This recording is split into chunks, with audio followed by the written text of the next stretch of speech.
अस्सलामुअलैकुम अंकल, हम आपके दफ्तर के पीछे वाली बस्ती में रहते हैं।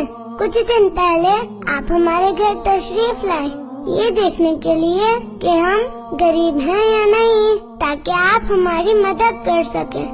कुछ दिन बाद आप 5 लोगों के हमरा हमारे घर आए, हमें राशन दिया, अम्मी, मेरे और भाई के लिए ईद के जोड़े दिए, तस्वीर बनवाई और चले गए। अंकल, आपको मालूम है, जब मैं 4 साल की थी तो मेरे बाबा अल्लाह को प्यारे हो गए।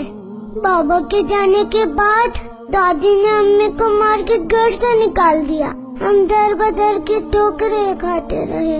अम्मी लोगों के घरों के बर्तन साफ करती, जो पैसे मिलते हैं उससे हम अपना पेट भरते हैं। अम्मी का पेट तो अमीर लोगों की गालियाँ सुन के ही भर जाता था, जिनके घरों में वो काम करते थे।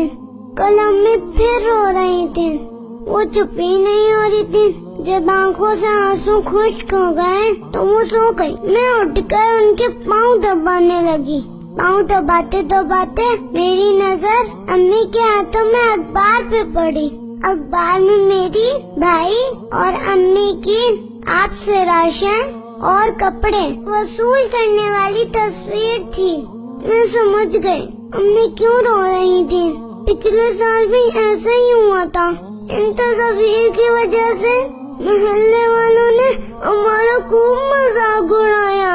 जब हम कपड़े पहन कर बाहर खेलने गए तो हमें भिखारी भिखारी कहकर तंग किया जा रहा था।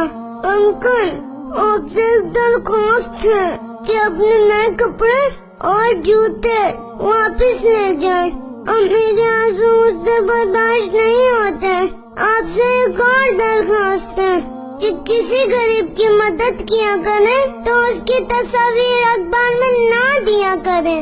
इसके बाद उसे जो तकलीफ होती है उसका आपको अंदाजा नहीं है। अल्लाह ताला हमें नेकियां छुपाने और गरीब की इज्जत नफ्स का ख्याल रखते हुए उसकी मदद करने की तौफीक अता फरमाए।